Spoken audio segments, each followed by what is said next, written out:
I'm being joined right now by Gospel Obele. He's the chief economist at Street Economist. He joins me from London. Is he there? Hello, Gospel, and welcome to the show. Hi, Nancy. Good morning. Thank you so much for having me today. Thank you so much for joining me. Now, let's get started.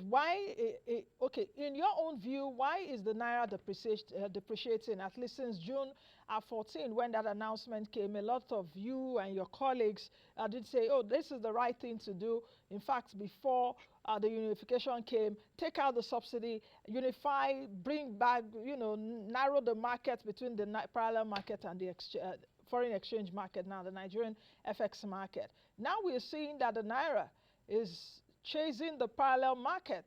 So why is the Naira depreciating?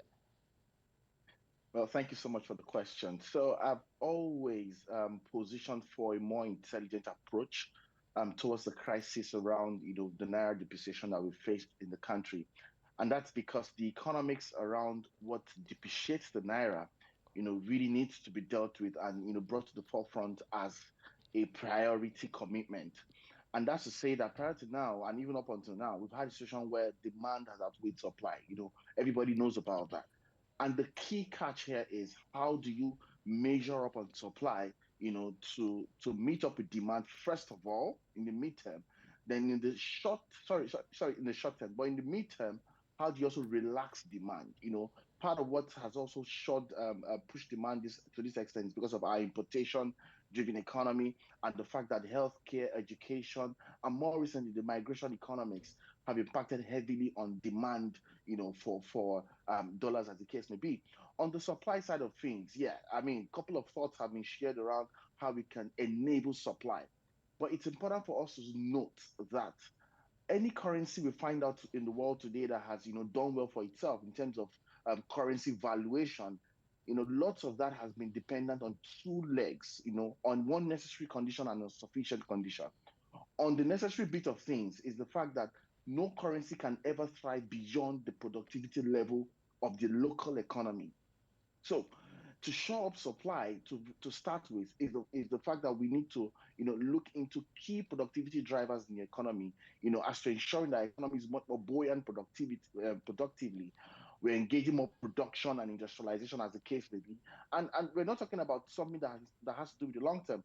We're talking about early low-hanging fruit. All right. If you're looking at the service sector, looking at lots of MSMEs who play in the non-oil sector space, these guys are literally ready for export. But you have lots of access to markets and access to finance challenges that have sort of impacted on their capacity to go regional and go global. So until we begin to enable on the low-hanging fruits at least, towards a more productive economy, we cannot, emphasis on cannot, secure the value of the naira, no matter how much of interim approach or interventions are being introduced right now. Secondly, on the sufficient level, will be how much are we lobbying for trade prospects, investment prospects on the grounds of the naira. And that's what China is doing right now, trying to ensure that every trade that will be done directly with China must be done, on a yuan exchange, not necessarily on the dollar and all that. If you're thinking of facilitating trade across Africa, lots of that trade is still dependent on a third party currency. Lots of our fundings are still dependent on a third party currency or approval of whatnot. So, to a very large extent, how much of institutionalization focused lobbying, positioning of your currency in the regional and global markets, as well as how much of a productive mainstay is happening locally, those are the two levels or two legs upon which a currency sort of gains valuation in the 21st century we live in today. And then in the meantime, want to think of relaxing demand. How do you attract Nigerians towards more made in Nigeria? How do you fix local food production so that you have lots of dependence on local food than imported food and the likes? All right. So these are the major, most sustainable reform-based ideas and approach towards dealing with this Nigerian situation. Anything short of that will be trying to fix, quote unquote, what stakeholders perceive as the low-hanging fruits. For instance, securing investment, closing leakages, and all that, for the supply side. But that is not enough to match up with the demand. Let's not forget that since the announcement of the unification of the exchange, the perception of scarcity has driven the actual state of scarcity further down the line, or has Okay, driven the exchange rate worse off than what it is today. So we okay, need to look at it Gospel. from a more comprehensive context. Gospel, let me come in here and make me understand what you mean by the perception of Yeah. scarcity. Are you saying that there's availability of foreign exchange and the perception that there's no availability is what's driving the market? That is one. And from your own analysis, uh, I can get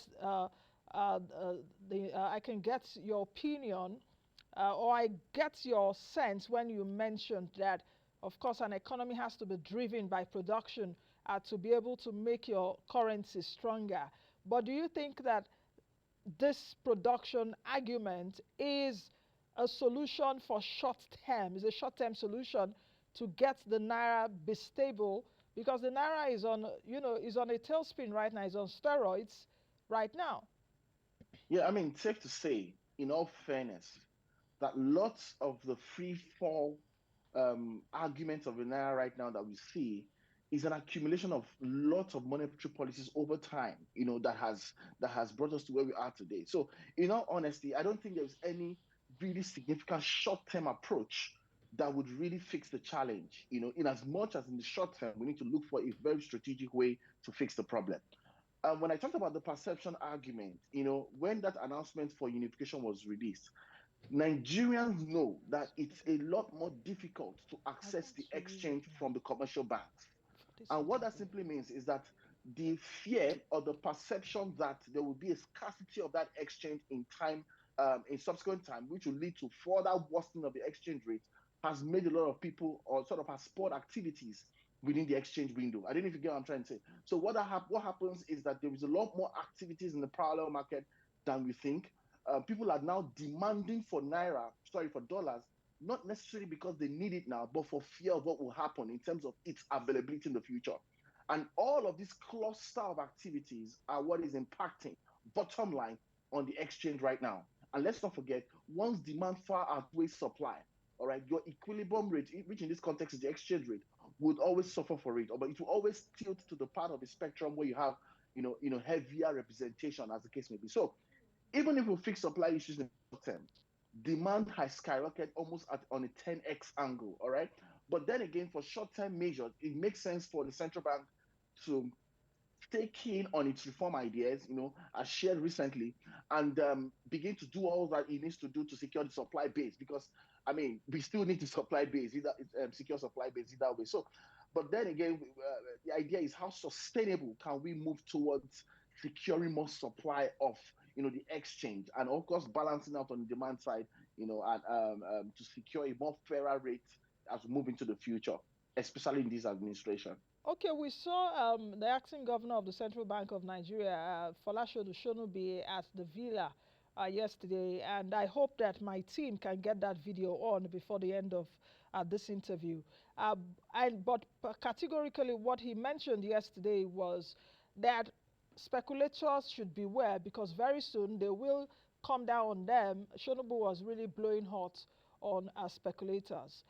In terms of this market is driven by speculation. Perhaps also to buttress what you mentioned earlier, the perception of Yeah, scarcity is moving that market into where it yeah. is right now. But let's take a look at the Central Bank of Nigeria. During my intro, of course, one of the primary mandates of the central bank is exchange rate stability. Do you think that the central bank has really lost control of, stability of the naira?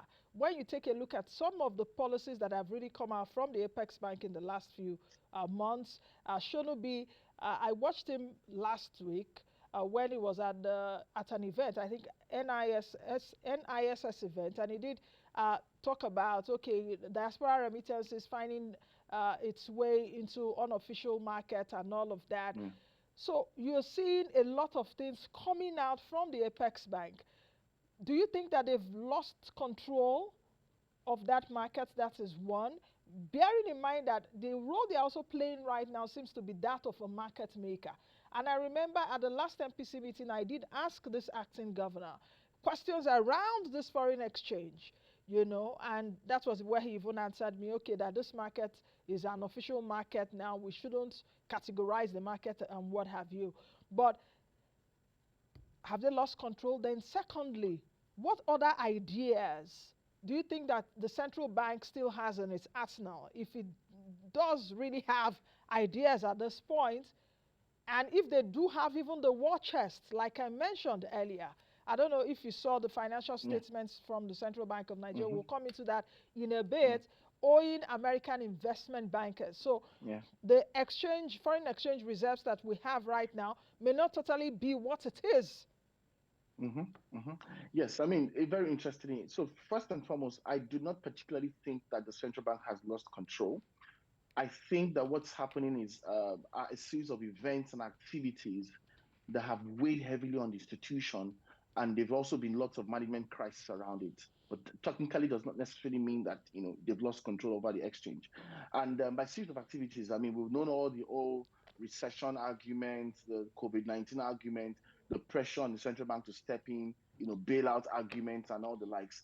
And all of these events have positioned the central bank to sort of respond to key engagement that are not primarily part of its core, and that has sort of led to some fair distraction, owing again to the pressure around, due to the state of the Nigerian economy, very vulnerable economy, needing lots of financing to revamp in its recovery journey or rebound journey, as the case may be. So I think the central bank has had a lot of shared focus around lots of items that has not really enabled its positioning of the exchange properly. Second is the fact that you've also had a long history of fiscal indiscipline that has not necessarily enabled the positioning of the central bank for its core. But however, the current president is seeking to rework all that, more appropriately by virtue of his body language and recent engagement in that space. And we are hoping that there's going to be some more alignment around the fiscal and monetary space in facilitating the state of the exchange, which is very critical. So we begin to see that, and it's looking like there would be light at the end of the tunnel. However, the approach has to be a lot more strategic, has to be a lot more focused on ensuring that, we're sort of saving the day, that saving the day approach, than trying to do so many things at the same time. Reasons why I also, in my own opinion, think that a juggling up of full subsidy and unification of the exchange almost 2 to 3 weeks apart was a bit of policy incoherence of some sort. We could have paced it a bit longer. Um, but based upon the solution that we need to probably begin to think of right now, will be number one: what are the top five leakages that are faced with the supply side of the dollar, of the currency that we are at risk with in this context? And being able to identify what those top five leakages are would be the first point of call for us to begin to close those leakages. Good enough as well that there is a new sheriff in town, the President Bola Ahmed Tinubu, who is willing, by his body language and recent announcements, to close these leakages. So the argument to be partnering with the acting central bank governor to close supply side leakages to start with. All right. Once we begin to close supply side leakages to start with, and begin to rework, for instance, foreign diaspora remittances into the formal stream, then that would begin to Okay, encourage some okay, form of gospel. supply side engagement. Yeah. Gospel, let me come in here, because if you're saying that let there be a reworking, because if Mr. Shonubi did say that diaspora remittances find their way to the unofficial market, which is the black market, which is the parallel Yeah. market, ab initio common sense thinking would tell you at that point that if forex finds its way to the black market, it will crash that market. In fact, there will be a lot of supply to that market. The rate will not be going Exactly. as it is going right now. Yeah. That is one. Then if you're taking a look at, I know you started talking about solutions. What other solutions can we take a look at? There was a time in this country, the IOCs, for example, they make money in dollars. Can we begin Yeah. to look at that Yeah. area? Can we Yeah. begin to think more strategically as to how Exactly. to lift the naira? Yeah. But just hold your thoughts there. Let's quickly take the video from the acting governor of the Central Bank of Nigeria, Folashodu Shonubi. He was at the villa yesterday. Um, let's quickly bring you that, where he spoke about the naira, of course, his visit to Mr. President.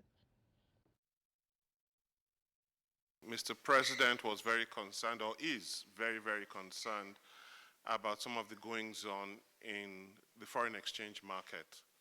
And one of the things we discussed were what could be done to stabilize and what could be done to improve the liquidity in the market and also the goings on in the various other markets, including the parallel markets.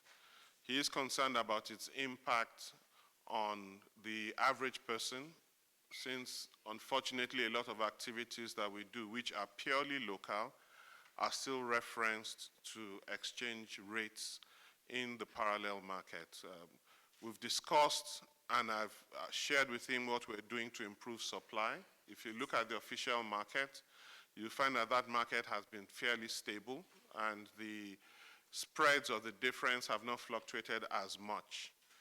We do not believe that the changes going on in the parallel market are driven by pure economic demand and supply, but are topped by speculative demand from people. Some of the plans and strategies which I'm not at liberty to share with you means sooner rather than later, the speculators should be careful, because we believe the things we're doing, when they come to fruition. Okay. Speculators should be careful. Gospel, so you heard that. I would like you to respond. Is Gospel still there? I would like you to Very much, respond, yes, to what Mr. Shonubi has said, coupled with the questions that I asked. And let me just also add this in so that you can answer all of them. Do you really think that the parallel markets in Nigeria can completely be abolished?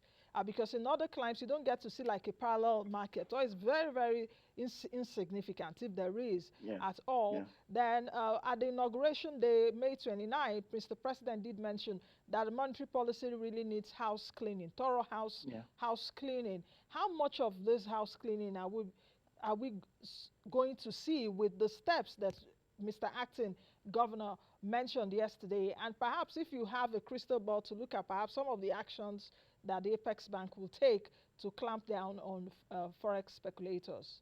So much to say. Yes, so much to say, very little time. Mm-hmm. Yes, first of all, with the current state of things, I do not think that the parallel market will be fully, abolished, as the case may be. What I think will happen, and what I think would really make sense, is really amplifying the ease of access for foreign exchange in the official window, and also fixing the supply side of these elements. All right, and ensuring that people can easily walk into commercial banks and then maybe get the exchange at a rate that is competitive over the parallel market. So we need to probably build and scale the brand value, the accessibility value, the exchange value of the official market over the parallel market. However, the current state of play in the parallel market is also fueled by existing leakages that we have in the economy. So we need to probably begin to think of regulatory ideas and processes through which we can reduce the impact of the parallel market. And in one way or the other, part of reducing the impact of the parallel market is what elements within the construct of the parallel market can we begin to attract into the official market, because it's not a market you can fight conventionally. I don't know if you get what I'm trying to say. There are lots of leakages that have been built over years, very complex web of leakages that facilitates the growth and development of the parallel market. But to weaken that will be that you're fighting to weaken that will be that you need to fight an asymmetric war. Look at how you can sort of incentivize or attract players in the parallel market into the official space and make them part of the design of the future of the future of the official market. I don't know if you get what I'm trying to say. So Yeah. that has to be strongly considered. Otherwise, you're thinking of layers and layers of structural reforms to take out the parallel market. Okay, Gospel, because I know we also have to go. I want to get your comment on CBN's financial statement. But before I go into that, something you just said struck me, which if I got you right, you mentioned that getting the parallel market players, making them more official. Is that what you said? There has to be an incentive as to why parallel can become official, because you cannot fizzle them out with the current structure we have right now. Okay, so if you say that, how about the IMTOs? Should you now get those set of people to begin to sell FX, for example, the MoneyGrams, the Western Unions, and all of them, if that is the case? I mean, that's an option that's not completely out of the table. Do you understand what I'm saying? If you're saying, yes, parallel market guys, these are informal people, you come around Abuja here, you go around Zone 4, you see them there. So yeah, how about the formal IMTOs? Even the IOCs that I mentioned earlier. Or even now that we're even seeing a vibrant tech sector that is bringing in FX. Lots of FX. Yes. Exactly. And even the tech sector, some of them are changing the parallel market. So the truth is there is a very blurry line between the formal and informal market right now in Nigeria. Lots of the formal institutions are designed and playing informally. So that's another thing we need to understand. Then another angle to this argument is that if you want to interact with the informal sector, it has to be a case of playing an asymmetric game with them. If you go conventional, the crisis is going to worsen, especially with the current state of play. All right. So you want to think of how do you retain your formal game whilst playing within the context of the informal and attracting. The best we can do right now is to attract the game towards the formal space, not trying to make the informal formal by all means. I don't know if you get what I'm trying. So Yeah. any policy geared towards trying to make the informal formal overnight will fail. All right. So those policies have to be designed in such a way that over time you are attracting across the bridge. And it's okay if part of your systems look informal but are formally designed. Okay. All right. So it's lots of trying to juggle the parts and making it work. Okay, let's try to juggle this in. Financial statement from the CBN. I know perhaps you might have seen it, Yeah. but my team can quickly put out that slide that we did, talking about just a key takeaways from the financials of the CBN. From that financial statement, we saw, of course, the monies made by the group as well as the bank. The group declared a profit of 103.8 billion. If we have that, we can put that on air right now. And CBN declared 65.6 billion naira in after-tax profit. I mentioned earlier in my intro, CBN is owing some American investment bankers, Goldman Sachs and JP Morgan, and all of that. The CBN's balance sheet grew 57.9 trillion naira from 35.5 trillion in 2018. What do you have to say about all of this? And this is uh, a financial statement from the Apex Bank after 7 years. Yes, I mean, of course, top of mind, the overview about this thing that it's very worrisome in terms of all of the financial management practices and all that. But deeper into the context is to understand that we are now in the age of currency wars. We are now in the age of currency wars, and the global monetary system is now much more interconnected and complex than it's ever been before.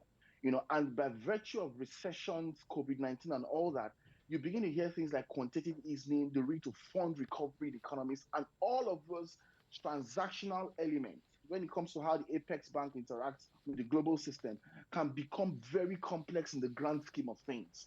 All right, now when you take that complexity in context to an Apex system that is cracked up with heavy leakages, very complex economy, talking about Nigerian economy right now, and is pressured to go overboard, then there is likelihood for transactions to as well go overboard.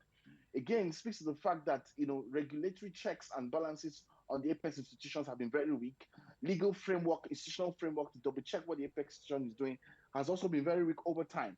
All right, so and that's what we see with the numbers. So it's a mix of really complex moving parts, both globally and locally. However, going forward, the argument should be that how can we double check, in as much as the Apex institution is really autonomous, but how can we double check its activities to ensure that there's a reduction in all of these engagements? But more importantly, recognizing the fact that the Central Bank of Nigeria is now playing in a complex web of global financial engagements. And then the strength of your currency, the lobbying power of your institution, and the overall, complementary approach of the fiscal policy also matters as much in Okay. ensuring that the central bank is not exposed like this any longer.